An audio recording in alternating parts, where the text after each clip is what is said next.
Hello students, today we will be discussing worksheet number 12, that is algebra of class 6 standard.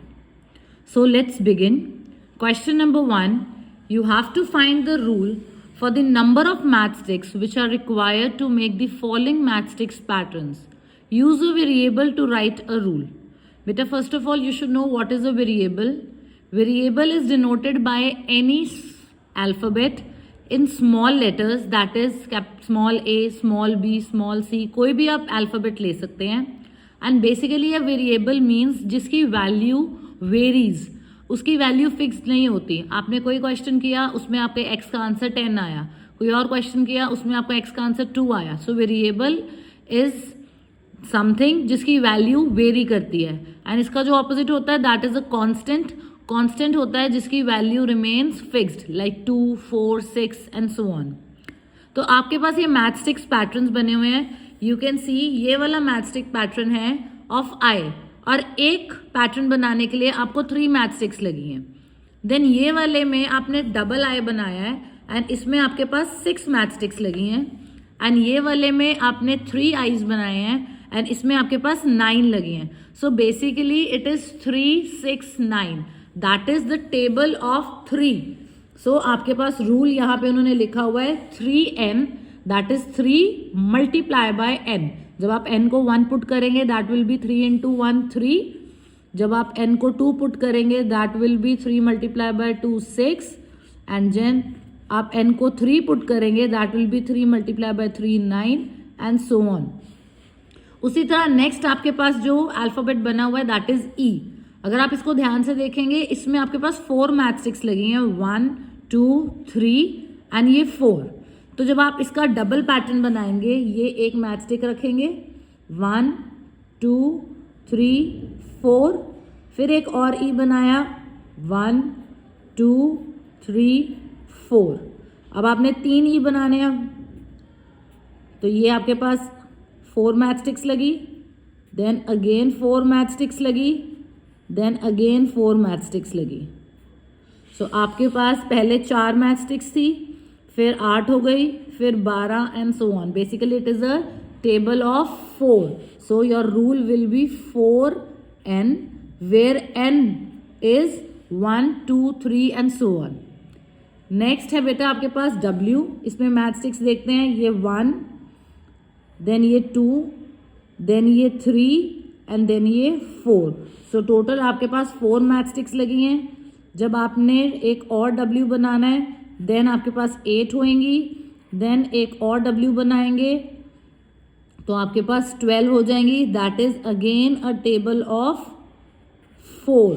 So 4, 8, 12 and so on. So it gives you 4. मैं अब variable change कर रही हूँ, मैं n की जगह m ले रही हूँ. That will B 4m where m is equal to 1, 2, 3 and so on. ठीक है बेटा, वेरिएबल आप कोई भी ले सकते हो, x, y, z, m, n, any variable. Question number 2, you have to fill in the table. आपके पास एक बुक है उसका कॉस्ट है 10 रुपीज़. अब आपके पास सेम 2 बुक्स आ गई, सो ऑब्वियसली उसका कॉस्ट आएगा ₹20. 3 बुक्स आ गई तो उसका कॉस्ट आ जाएगा ₹30. 4 बुक्स आ गई तो उसका कॉस्ट आ जाएगा ₹40. So what will be the expression, उसके लिए जनरल रूल क्या होगा. तो आप देखो बेटा कि ये टेबल ऑफ 10 है, all are multiples of 10. So आपका रूल बन जाएगा 10n where n is equal to 1, 2, 3, 4 and so on. ठीक है, 5 बुक्स आ जाएंगी तो आप n को 5 पुट करेंगे, then you will get 50. So I hope second question is clear to everyone. Moving on to question number 3. Leela buys K packets of pencils. Radha buys packet of 2 pencils more than Leela. And you have to write an expression for the total number of packets of pencil. लीला के पास बेटा कितने packets हैं? K packets. And Radha के पास बेटा कितने packets हैं? लीला से 2 packets ज्यादा. तो K तो होंगे ही. K can be any number, like K 10 भी हो सकता है, 20 भी हो सकता है, 100 भी हो सकता है. We don't know, it is a variable. तो लीला के पास K हैं, राधा के पास जितने लीला के हैं उससे 2 ज्यादा है, तो इट विल बी K + 2. सो हमने एक्सप्रेशन किसका निकालना है, टोटल पैकेट्स का। तो टोटल निकालने के लिए हम राधा और लीला के पैकेट्स को प्लस करेंगे। ये लीला के हैं और ये राधा के हैं, दैट इज k+2। हम दोनों को प्लस करेंगे, so that will B k+k। यहाँ पे एक आपके सामने ये इनविजिबल कांस्टेंट है, that is 1, so 1k + 1k that gives you 2k, and ये कांस्टेंट अलग रहेगा 2।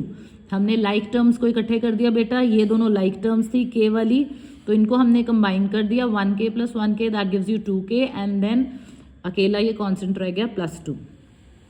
Moving on to question number 4, by using the variables in common rules fill in the following table.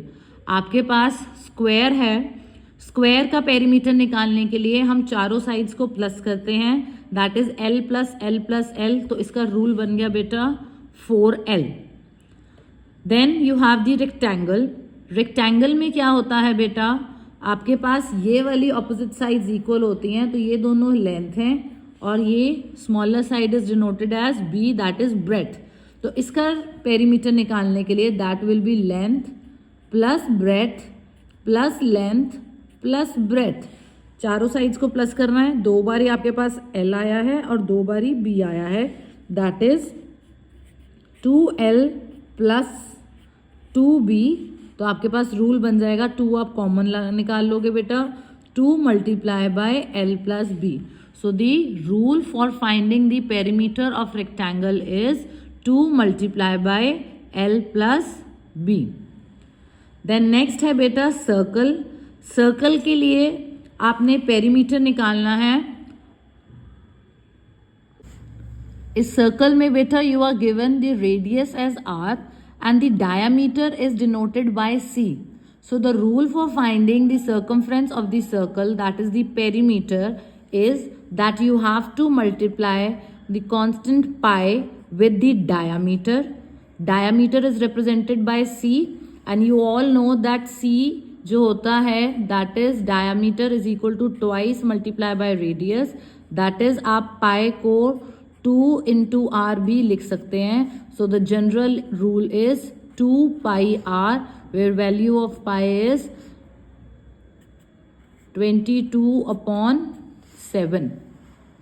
ठीक है बेटा, so this is the general rule for finding the perimeter of the circle, that is the circumference. Moving on to the next page, that is question number 5, commutativity of addition of numbers. आपके पास rule लिखा हुआ है, and then इस figure में देखो आपके पास इसमें 4 फिंगर्स हैं, इसमें 3 हैं, सो you will write 4 + 3 that gives you 7।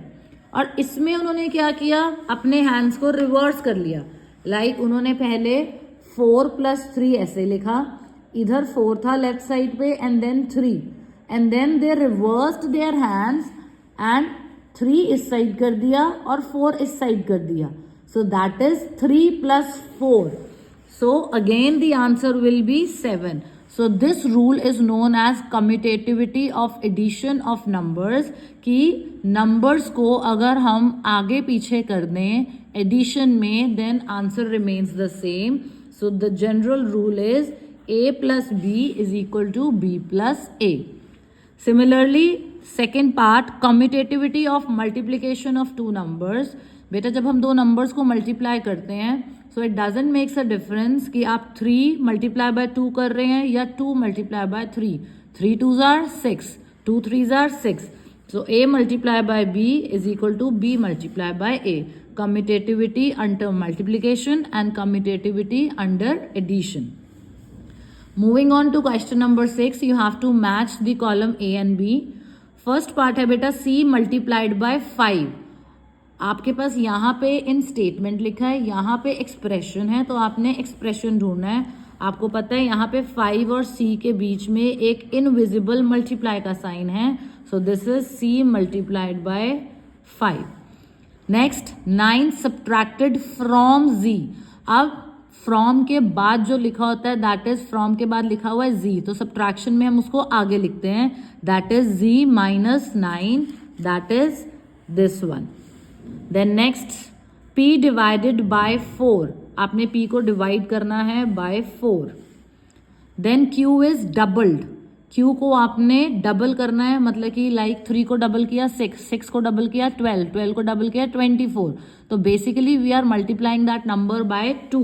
तो that is Q is double 2 multiply by Q.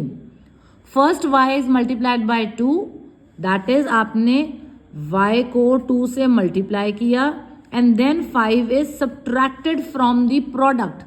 So that is 2y minus 5. So I hope match the following is clear to everyone. Moving on to question number 7. Write an expression. Sham has X bottles in a box. Ram has 3 bottles.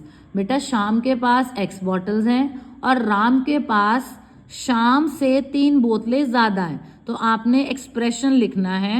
तो शाम के लिए आपके पास आ जाएंगी, ये वैसे का ही question है जैसे हमने पीछे पैकेट्स वाला किया है. X बॉटल्स, राम के पास उससे 3 ज़्यादा है, so you will be writing X plus 3 bottles. So ये दोनों के एक्सप्रेशंस हो गए कि शाम के पास X हैं और राम के पास X प्लस 3 हैं. और अगर इसके आगे क्वेश्चन आए कि टोटल बॉटल्स कितनी हैं, सो ये आपके पास शाम की हैं, ये X प्लस 3 राम की हैं. दोनों को आप ऐड करेंगे, यहाँ पे इनविजिबल 1 है, लाइक टर्म्स हम इकट्ठी कर देंगे. So 1x plus 1x gives you 2x and the final answer is 2x plus 3. So this is the general expression. Then last question, again it is match the column. आपके पास बेटा equations लिखी हुई हैं, आपने उनको सॉल्व करना है, वेरिएबल की वैल्यू निकालनी है. So this is a very easy question. 2 is equal to 7 minus x. यहाँ पे देखिए, यहाँ पे इक्वेशन की राइट हैंड साइड पे x माइनस हो रहा है. I will take it to left hand side और 2 के आगे इनविजिबल प्लस है, I will bring it to right hand side. So x यहाँ पे आ गया, इज इक्वल टू के नीचे इज इक्वल टू 7 वहीं पे है राइट पे ही. 2 को मैं उधर ले आई तो 7 minus 2 that gives you the value of x as 5. नहीं तो बेटा इसको और करने का इजी वे क्या है, जो आपके पास ऑप्शंस गिवन है वो पुट करके देख लो कि कौन सी ऑप्शन है जो आपको लेफ्ट हैंड साइड और राइट हैंड साइड बराबर दे रही है. अब जब आप x की जगह यहाँ पे 5 पुट करेंगे तो 7 minus 5 is 2. Left hand side पे भी क्या है 2. अगर आप कोई और ऑप्शन पुट करके देखेंगे लाइक 7 माइनस 8 करेंगे, दैट विल गिव यू -1. वो 2 के बराबर नहीं है, so that is not the correct answer. So इसको करने के 2 तरीके हैं. या तो आप प्रॉपर मेथड से इसका आंसर निकालिए, या जो आपको ऑप्शंस दी हुई हैं 1 बाय 1 उनको पुट करके देखिए कि कौन सा ऑप्शन है जो आपको लेफ्ट हैंड साइड और राइट हैंड साइड इक्वल दे रहा है. Next 3b is equal to 21. You all know that 3b के बीच में इनविजिबल मल्टीप्लाई है. 3 को कौन सा नंबर से मल्टीप्लाई करें, that gives you the answer as 21, that is 7. 3 7s are 21. नहीं तो अगर आप इसका सोल्यूशन करेंगे 3 into b is equal to 21. इस साइड b के साथ 3 मल्टीप्लाई हो रहा है बेटा, वहां जाके डिवाइड हो जाएगा.